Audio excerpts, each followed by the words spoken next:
الله الرحمن الرحيم. الحمد لله رب العالمين والعاقبة للمتقين والصلاة والسلام على سيد المرسلين سيدنا محمد خاتم النبيين وعلى آله الطيبين الطاهرين علينا وعليهم أجمعين. أما بعد، أعوذ بالله من الشيطان الرجيم. بسم الله الرحمن الرحيم. اهدنا الصراط المستقيم صراط الذين أنعمت عليهم غير المغضوب عليهم ولا الضالين. وقال تعالى: إن الصلاة كانت على المؤمنين كتابا موقوتا. وقال النبي صلى الله عليه وسلم: أفضل الأعمال عند الله الصلاة في أول وقتها. اللہ تبارک و تعالیٰ کا بہت بڑا احسان اور کرم ہوا کہ اللہ تعالیٰ نے ہر شب جمعہ کی طرح اس شب جمعہ میں بھی ہم سب کو جمع فرمایا، اور اللہ تعالیٰ نے ہم سب کو دین کی کچھ بات سننے اور سنانے کی توفیق عطا فرمائی. جمعہ کا دن بہت مبارک دن ہوتا ہے، اور جمعے کی نماز ہم کو جو ادا کرنی ہے وہ بہت مقدس، جس جگہ پر ہم بیٹھے وہ بہت مقدس، اور جو عبادت ہم کو ادا کرنی وہ بہت بابرکت.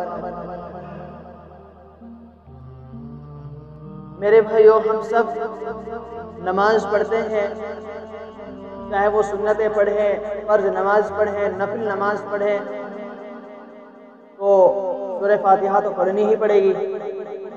سورہ فاتحہ کے اندر اللہ تعالیٰ نے ارشاد فرمایا: اہدنا الصراط المستقیم، ہماری رہنمائی فرما سیدھے راستے کی جانب.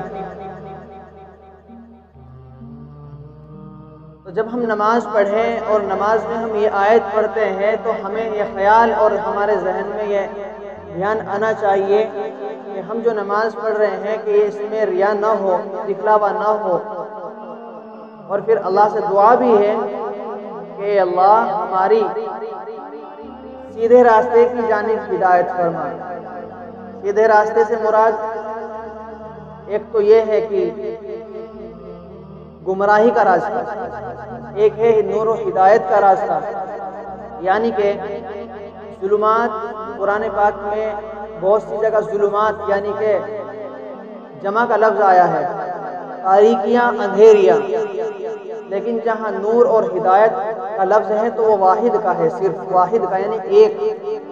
تو اس سے یہ پتہ چلتا ہے کہ ہدایت اور نور صرف ایک ہے اور گمراہیاں بہت ساری ہیں. مختلف طرح کی گمراہیاں ہیں، مختلف طرح کے لوگ ہیں جو گمراہ کرنے والے ہیں. لیکن ہمیں اللہ سے دعا کرنی ہے کہ اللہ ہماری ہدایت فرما سیدھے راستے کی جانب، ایسے راستے کی جانب کہ ہم بھٹکنے نہ پائے، ہم گمراہ نہ ہو. سب سے بڑا فریضہ انسان کے اوپر یہی ہے کہ اللہ تعالیٰ کے احکاموں پر عمل کرتا رہے. آج یقیناً اگر دیکھیں پوری دنیا میں اور بالخصوص اپنے ملک ہندوستان کے اندر جو ہم حالات دیکھ رہے ہیں، جو حالات ہمارے سامنے آ رہے ہیں، میں ملک ہندوستان کی بات نہیں کر رہا ہوں بلکہ پوری دنیا کی میں اس وقت بات کر رہا ہوں. کیسے مسلمانوں کو اس وقت ایک ٹارگٹ بنایا جا رہا ہے، خاص طور سے ایسے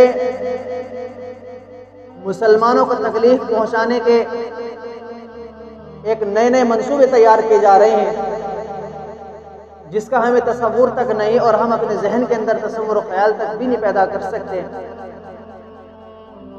لیکن پھر بھی ہم کہیں نہ کہیں یہ سمجھتے ہیں کہ ہمارے جو دشمن ہیں، اسلام اور مسلمان کے جو دشمن ہیں، ان کی غلطی نہیں. ان کے جو اعمال ہیں ان کے ساتھ جائیں گے، اور کافروں کا ٹھکانہ تو اللہ نے جہنم کو بنایا ہوا ہے، کافر جہنم میں جائیں گے.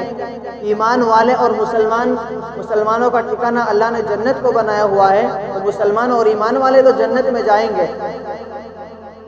لیکن آج اسلام اور مسلمانوں کے دشمن مسلمانوں کو اور اسلام کو مٹانے کی سازشیں تیار کی جا رہی ہیں، ایسے ایسے منصوبے تیار کیے جا رہے ہیں کہ ہم ان سے ناواقف ہیں، لیکن میں سمجھتا ہوں کہ غلطی ان کی نہیں ہے۔ کیوں؟ جس وقت اللہ کے نبی صلی اللہ علیہ وسلم کا آخری وقت آیا، صحابہ رو رہے ہیں، برابر میں کھڑے ہیں، تو صحابہ نے اللہ کے نبی سے کہا کہ اللہ کے نبی، دنیا میں جب آپ زندہ تھے، ہمارے کوئی مسائل آتے تھے، ہم کسی مشکل میں پڑتے تھے یا کوئی ایسی حالات آتے تھے تو ہم آپ کے پاس آتے تھے اس کا، تاکہ ہمیں حل مل جائے، اور جب ہم آپ کے پاس آتے تھے تو ہمیں اس کا حل مل جاتا تھا۔ لیکن اب آپ دنیا سے جا رہے ہو اے اللہ کے پیغمبر، اب ہم اپنی مشکلوں کا حل کہاں سے اور کس سے معلوم کریں؟ اس بات کو ذرا دھیان سے سننا۔ ہمارے آقا محمد رسول اللہ صلی اللہ علیہ وسلم نے ارشاد فرمایا، اے میرے صحابہ، میں دو چیزیں چھوڑ کر کے جا رہا ہوں، میں دو چیزیں چھوڑ کر کے جا رہا ہوں، کوئی مشکل آئے اس میں دھیان کرنا اور ان پر عمل کرنا۔ وہ تو دو چیزیں کیا ہے؟ ایک ہے کتاب اللہ یعنی قرآن کریم، اور دوسری سنت رسول اللہ صلی اللہ علیہ وسلم۔ ذرا آپ سوچو اور دیکھو، کیا ہم سنت پر عمل کر رہے ہیں؟ اور ذرا دیکھو کیا ہم قرآن پاک پڑھتے ہیں؟ اور اگر پڑھتے ہیں تو ہم کتنا پڑھتے ہیں؟ آج پڑھا تو 10 دن چھٹی، 10 دن کے بعد پڑھا تو پھر 1 مہینہ چھٹی۔ تو قرآن پاک کو تو جب ہم نے ایسے چھوڑ دیا، اور اللہ کے نبی نے کہا کہ دو چیزیں ہم چھوڑ کے جا رہے ہیں، اللہ کے نبی نے دو چیزوں کو چھوڑا، کتاب اللہ اور سنت رسول اللہ، جب ہم نے دونوں کو ہی چھوڑ دیا تو بتائیے دشمنان اسلام اور مسلمان تو نئے نئے منصوبے تیار کریں گے مسلمانوں کے لیے۔ آج مسلمان رونا روتے ہیں کہ ہمارے اوپر یہ حالات، ہمارے ملک ہندوستان کے پرائم منسٹر ہمارے مسلمانوں کے اوپر اور ہمارے اوپر یہ ظلم کر رہے۔ کوئی ظلم نہیں کر رہا مسلمانوں کے اوپر، اگر کوئی ظلم کر رہا ہے تو خود مسلمان اپنے پر ظلم کر رہے ہیں۔ ذرا اس بات کو سوچنا اور بڑی گہرائی سے دیکھنا تو یقیناً پتہ چلے گا کہ یقیناً ہم خود ہی ظالم ہیں۔ حضرت آدم علیہ السلام کو جب اللہ تعالیٰ نے پیدا کیا اور ان کو جنت میں بھیج دیا، لیکن تاکید کی کہ فلاں درخت ہے اس کے قریب نہ جانا، اس کو نہ کھانا، لیکن انہوں نے کھا لیا تھا۔ لیکن جب حضرت آدم علیہ السلام کو اللہ نے دنیا میں بھیجا تو حضرت آدم علیہ السلام نے کہا ربنا ظلمنا انفسنا وان لم تغفر لنا وترحمنا لنکونن من الخاسرین۔ حضرت آدم علیہ السلام نے فرمایا، اے ہمارے رب، ربنا ظلمنا، ہم نے اپنی جانوں پر ظلم کیا ہے۔ اللہ کا حکم تھا نا، اللہ کا حکم تھا کہ فلاں درخت کو نہیں کھانا، انہوں نے کھا لیا۔ اللہ کا حکم ٹوٹا نہیں کہ ٹوٹا؟ بھائی بتاؤ، اللہ کا حکم ٹوٹا نہیں ٹوٹا؟ اللہ کا حکم ٹوٹا۔ اب اللہ نے ہمیں حکم دیا، اللہ کے احکام ہیں جن پہ ہمیں عمل کرنا تھا، لیکن ہم نے ان اللہ کے احکاموں پر عمل نہیں کیا۔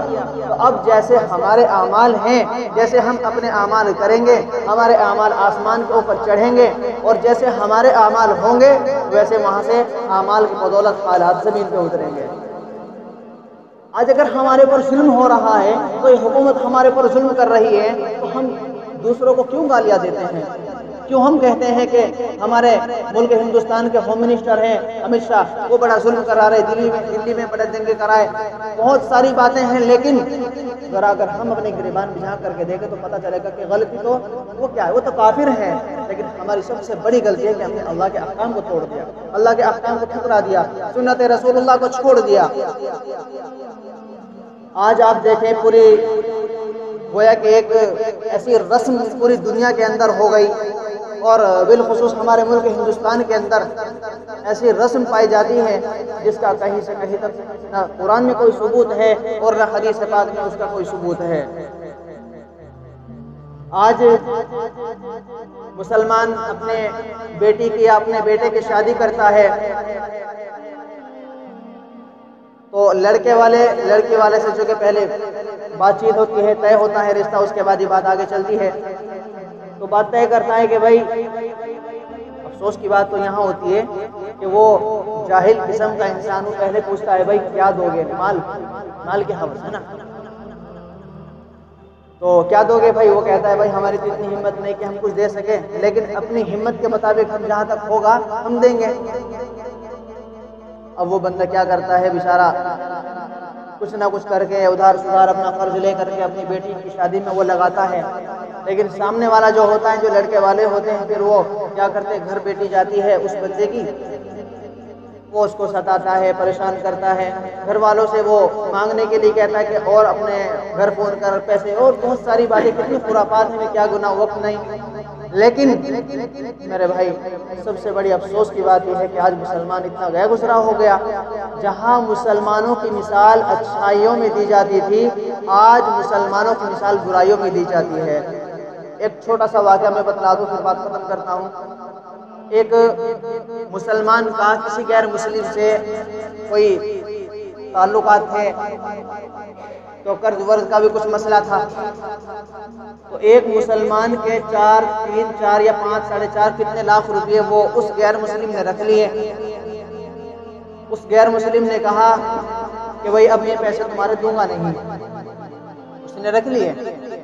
اور وہ جو مسلمان تھا، اس مسلمان کے بظاہر ہے مسلمان کے 4-5 لاکھ روپے ہوں گے، کافی کام ان میں ہوتا ہے، لیکن اس کو ایک بے چینی لگے، بھائی میرے پیسے مجھے کسی طرح نکال لیں، کیا کروں؟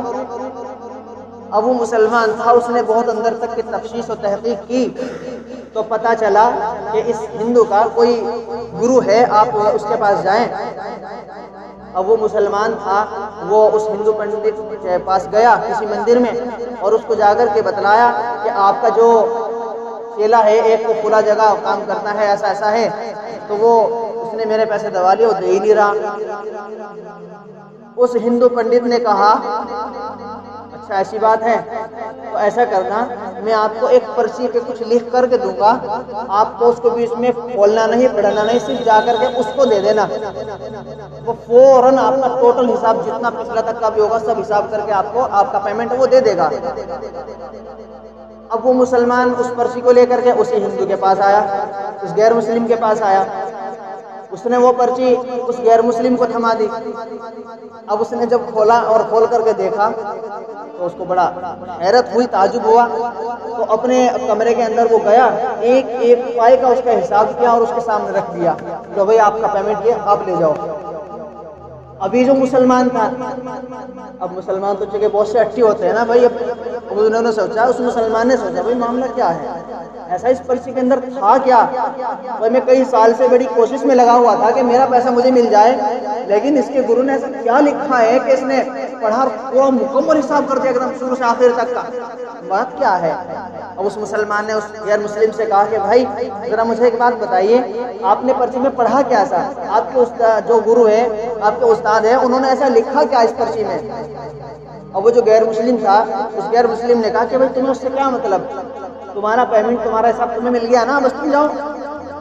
اب وہ جو مسلمان تھا، اس مسلمان نے کہا کہ پیسے تو مجھے مل گئے، اب میں پیسے بھی نہیں لے جاؤں گا جب تک کہ اب آپ مجھے یوں نہیں بتا دیتے کہ آخر اس پرچی میں تھا کیا۔ میں کئی سال سے بڑی کوشش اور جد و جہد میں لگا ہوا تھا کہ آپ میرے پیسے دینے کے تیار نہیں تھے، لیکن ایک پرچی آپ نے پڑھی کیا تو آپ پیسے لینے کو بھی تیار نہیں، وجہ کیا ہے؟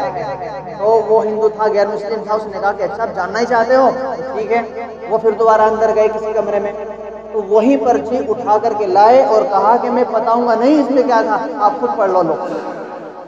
اب وہ جو مسلمان نے پڑھی پرچی، اس میں لکھا تھا کہ آپ مسلمان کب سے ہو گئے، یہ کام تو مسلمانوں کا ہے، کسی کا حق دبانا، کسی کا مال دبانا، کسی کا پیسہ دبانا۔ اب وہ مسلمان اتنا شرمسار ہوا، پانی بالکل شرم سے پانی پانی ہو گیا۔ اب وہ وہاں سے چلا تو آیا، لیکن اس واقعے سے اس کی زندگی بھی بدل گئی۔ میرے بھائیو، اس واقعے سے یقیناً اگر ہماری زندگی نہیں بدلی یا نہیں بدلتی تو پھر سمجھے کہ ہم کسی کام کے نہیں ہیں، بیکار ہے، دمر زندگی ہے۔ تو اصل در حقیقت یہ ہے، سنت کا وقت ہو جائے، بس دعا کریں اللہ تعالی ہم سب کو عمل کی توفیق عطا فرمائے۔ باتیں تو بہت ساری تھی، لیکن انشاءاللہ پھر موقع ہوگا۔